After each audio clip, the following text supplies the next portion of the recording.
So you're driving home from work one day. It's kind of an average day, not great, not terrible. But you notice as you get on your street that towards the end of the street, you see smoke. And you're not sure what that is, but you live at the end of the street. So you keep driving, not thinking too much about it because you think it's just someone burning leaves. Well, all of a sudden you get to within a block of your house and you see that it's your house and it's on fire. It's engulfed in flames. Now you go into panic mode. You pull up to your house and there's barricades all over. There's fire trucks, there's pandemonium, there's chaos.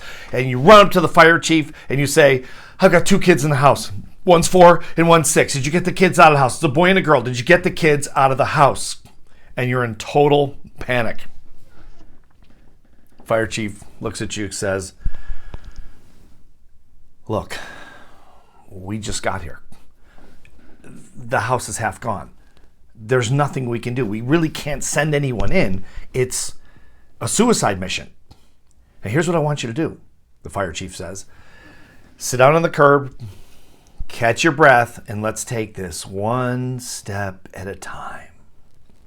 Now you got a choice to make, and you got to make it fast. You either sit on the curb as the fire chief tells you to do, or you say to him, look, you're either going in or I'm going in. And if he doesn't go in, you get in your car, you drive it through the barricades, you drive it through the house, and you pull your kids out, you put them in the car, and you back it up out of the house, and you save their lives. Or, more likely, you die trying. Here's my question to you. Are you going to sit on the curb, or are you going to try to save your kids' lives? I've probably asked 100,000 people in audiences around the world that question over the last 20 plus years, and I've never had anyone say they would sit on the curb and let the house burn down. Now let's back up for a second. Just keep in mind, there's almost no possibility whatsoever that you're going to survive. This is a suicide mission. I mean, the fire chief won't go in the house, and he's a fire chief. I mean, he's beside himself. The whole crew is. I mean, they didn't become firemen to get rich. They became firemen to save lives, and they know your kids are going to be lost in that house, and there's nothing they can do about it. And you're going to go in and survive? It's insane. It's illogical. There's no critical thinking involved in it. It's all emotion. You're out of your mind. You're going to die with them. All right, you already know that. So with that in mind, now that we've gone through that, what are you going to do? You don't have a lot of time. Same answer from every person I've ever asked this question to in a live audience during a speech or a mental toughness seminar. They all say, I'm going in, and here's why. They're my kids. I love them more than my own life. If I have a 1 in a million shot of pulling them out alive, I'm taking it, and I'm taking it right now. You don't even think about it, really. There's really no processing that goes into it. It's an instant reflex. Psychological reflex based on pure emotion. But you got to go in. You could never live with yourself if you didn't try to go in. Now, most likely you're going in and you're not coming out. But you have to take the chance. And it's completely illogical, yet in some sense, some real sense, it's completely logical because you couldn't live with yourself unless you tried. You have to go in. Okay, here's my point of the story, and God forbid this ever happen to anyone in the world that's watching this. I know it's happened to people, but let's hope it never happens again. Here's my point of the exercise or of the hypothetical. When you want to build a business as bad as you wanted to rescue those kids, you're going to be a millionaire. You're never going to worry about money another day in your life. Because no matter what people say to you, no matter how many people tell you you can't do something, no matter how many obstacles present themselves, you will go in that house. You will drive through barricades. You will drive through your living room to save those kids. You don't care about rejection anymore. You are no longer a logical creature. You are a force of nature. And that's how people build multi-million dollar businesses. I've interviewed them for 38 years. I've interviewed over 300, and I think I'm at 300. I'm over 1,329, I think we're on now. Self-made millionaires I've interviewed since 1984. And while they didn't use that particular example, that's the fire, no pun intended. That's the kind of firepower they had in their emotions, wanting to build the business. Not necessarily for money, but for some reason, for financial security, maybe just for fulfillment, maybe to prove to other people they could do it, maybe to prove to themselves that they could do it. There's a component there. You know, we're told our whole lives, no matter how great of an upbringing you had, odds are, no matter where in the world that you live, you were told you couldn't do things. You were told you weren't as smart as other people, or you weren't as pretty as other people, or as handsome as other people, or fast, or, whatever.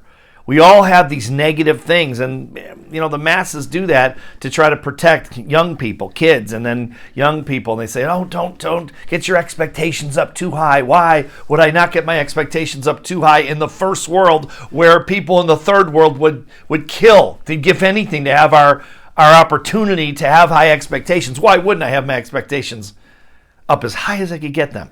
And here's their rationalization. Even psychologists say this. Because odds are you're going to be disappointed. You're going to land below your expectations in reality, and you're going to be disappointed. That's not mental toughness. That's playing it safe. It's the old saying that ships are safer in the harbor.